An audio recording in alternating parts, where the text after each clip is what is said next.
Hello दोस्तों, स्वागत है आपका अपने यूट्यूब चैनल आईविटा स्टडी पॉइंट में।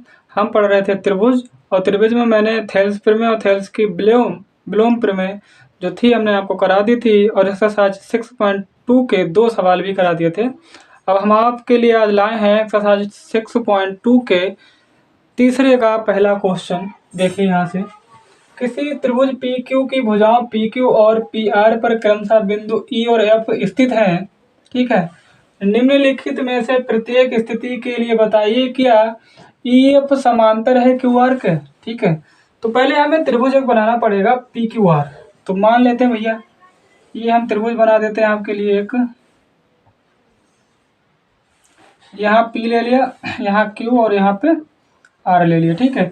त्रिभुज पी क्यू आर बना दिया। त्रिभुज पी क्यू आर की भुजाओं पी क्यू और पी आर, तो पी क्यू भुजाएं ये है और पी आर भुजा ये है, पर क्रमशः इन भुजाओं पर क्रमशः बिंदु ई और एफ स्थित है। तो मान लेते हैं कि इस पी क्यू पर बिंदु ई स्थित है और इस पर बिंदु एफ स्थित है, ठीक है। स्थित है। निम्नलिखित में प्रत्येक स्थिति के लिए बताइए, जो तीन स्थितियां दे रखी हैं इनके लिए बताइए क्या कि ई एफ, ये वाला ई एफ, इसका मतलब ई एफ क्यू आर का समांतर, तो ये रेखा है, इसका मतलब ये बिंदु स्थित है तो ये रेखा हो गई।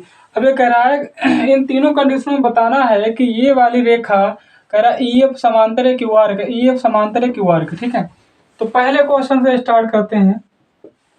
चलिए, जो वैल्यू यहाँ दे रखी है यहाँ लिख लेते हैं। पी बराबर 3.9 है, तो पी बराबर में 3.9 लिखा। क्यू ई क्यू बराबर 3 है, तो ई क्यू बराबर यहाँ से यहाँ तक है 3 है। पी एफ बराबर 3.6 है, तो पी एफ बराबर में 3.6 है, तो यहाँ से आ जाएगा 3.6। और एफ आर बराबर में 4 ये है। अगर ये रेखा समांतर है तो ये वाला पी ई अपान में ई क्यू, पी एफ अपान में एफ आर क्या होंगे, समानुपात में होंगे, ठीक है, यानी बराबर में होंगे। तो चलिए यहाँ थेल्स के प्रमेय का उपयोग करते हैं। तो देखिए यहाँ से ध्यान से, तो ये आ जाएगा पी एफ पी अपान में ई क्यू कल हमने थेल्स प्रमेय पढ़ाई थी, और पी एफ अपान में एफ आर, तो पी एफ अपान में एफ आर। अगर ये आपस में बराबर हैं, ये आपस में दोनों बराबर में है, तो ये रेखा समांतर होगी। अगर ये बराबर नहीं है तो ये रेखा समांतर इसके नहीं होगी। चलिए हल करते हैं। पी बराबर कितना है 3.9 अपॉन में ई क्यू कितना है, ई क्यू है 3 बराबर में पी एफ कितना है, तो पी एफ है 3.6। एफ आर कितना है, ये है आपका इतना, ठीक है। यहाँ से दशमलव हटाओगे हट गया, यहाँ से दशमलव हटाओगे 0 आ गया। यहाँ 39 अपान में 30 बराबर में 36 अपान में 24 आ गया, ठीक है। यहाँ काट देंगे 12 दूनी 24, 12 3 36। यहाँ 10 से काट दो, 10 ने 3 से काट दो, 10 3 कट जाएगा, ये 3 बार 10 बार में 3 एकम 3 3 3 9, क्या आ गया 13 अपान में 10 बराबर में 3 अपान में 2। क्या ये बराबर में है, नहीं है। अगर यहाँ पर से बराबर में आ जाते तो कह सकते थे कि ई एफ समांतर में है इसके। यही कह रहा है कि प्रत्येक स्थिति में, हर तीनों की स्थिति में बताना है कि ये समांतर में है कि नहीं है। तो भैया इस कंडीशन पहले वाले सवाल में तो समांतर नहीं है, तो यहाँ लिख सकते हैं, क्या लिख सकते हैं कि ई एफ समांतर में नहीं है, ठीक है। यहाँ लिख दोगे, यहाँ पे कैसे लिखोगे, ई एफ समांतर नहीं है किसके, क्यू आर के, समझ गए, ठीक है। चलिए अगला क्वेश्चन देखते हैं, इसी टाइप से है अगला क्वेश्चन। अगले क्वेश्चन के लिए ये वैल्यू हम मिटा देते हैं, क्योंकि अगले क्वेश्चन की वैल्यू हम यहाँ लिखेंगे, तो ये वैल्यू मिटा देते हैं आपके लिए। चलिए पीई है 4, तो अब इस बार में पी 4 दे रखा है, क्यू ई है 4.5 आ जाएगा, और पी एफ आ जाएगा 8, तो पी एफ आ जाएगा 8, एफ आर आ जाएगा 9, तो यहाँ 9 लिख दिया, ठीक।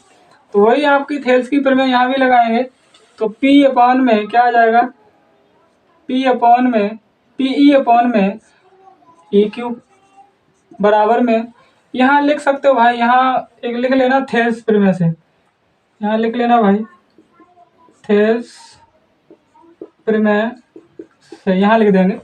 तो पी ई अपान में ई क्यू आ गया बराबर में, आ जाएगा पी एफ अपान में एफ आर, पी एफ अपान में एफ आर। ठीक है, चलिए वैल्यू पुट करते हैं। पी कितना है 4, ई क्यू कितना है 4.5 बराबर पी एफ कितना है 8 और एफ आर कितना है 9। यहाँ लिख लेते हैं यहाँ पे थेल्स प्रमेय से, थेल्स प्रमेय से। ठीक है, चलिए ये स्टार्ट करते हैं यहाँ से। ये पॉइंट हटाएंगे 0 आ जाएगा, तो ये 40 45 अपॉन में 8 बटे में 9 काट देते हैं। ये ऊपर संख्या कट जाएगी, 8 एकम 8, 8 पंजे 40, 9 एकम 9, 9 पचे 45। अब ये 5 बटे में 5 कट जाएगा तो 1 बराबर में 1 आ गया। इसका मतलब क्या हो गया कि ये रेखाएं अपने में समानुपात हैं, इसलिए ये रेखाएं आपस में कैसे बराबर में है।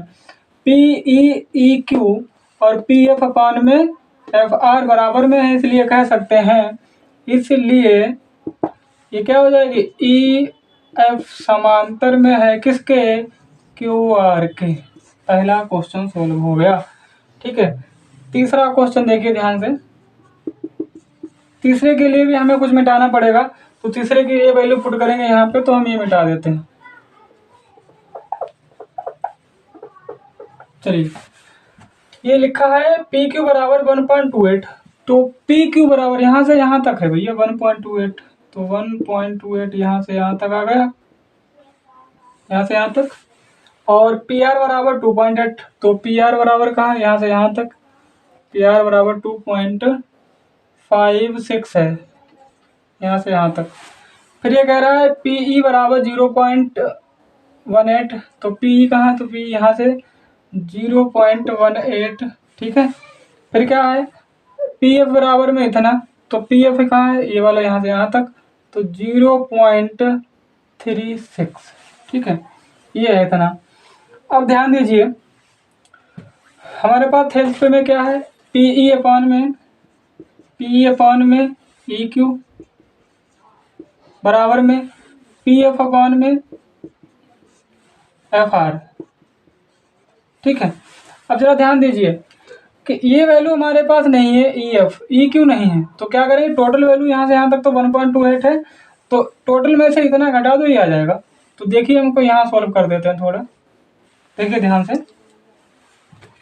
तो 1.28 में से कम कर देंगे 0.18, माइनस करेंगे तो 0 आ जाएगा, 1 आ जाएगा, ये आ जाएगा, कितना आ गया, ये आ गया 1.10।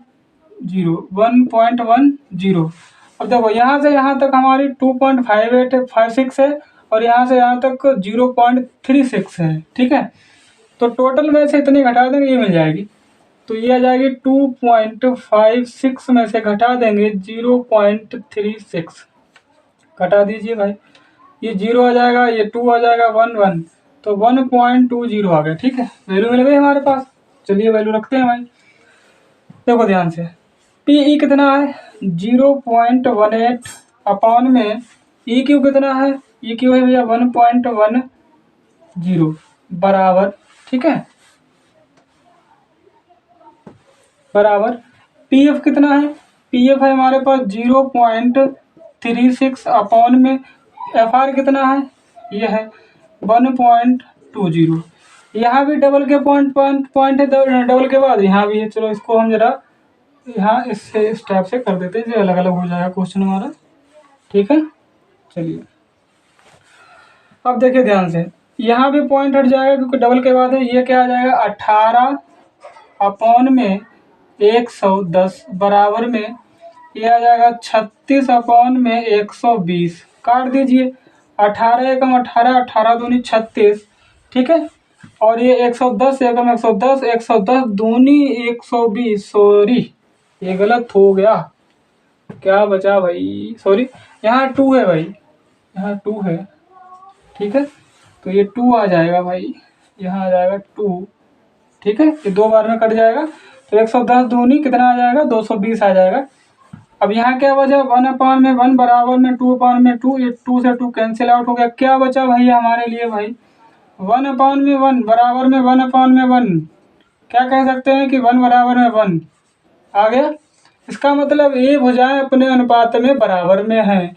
पी ई अपान में ई क्यू, पी एफ अपान में एफ आर, आपस में कैसे हैं, बराबर अनुपात में है, तो इसलिए हम ये कह सकते हैं कि ई एफ समांतर है किसके, क्यू आर के। तो यहाँ लिख दीजिए ई एफ समांतर में है, सॉरी बराबर नहीं, समांतर में है क्यू आर के।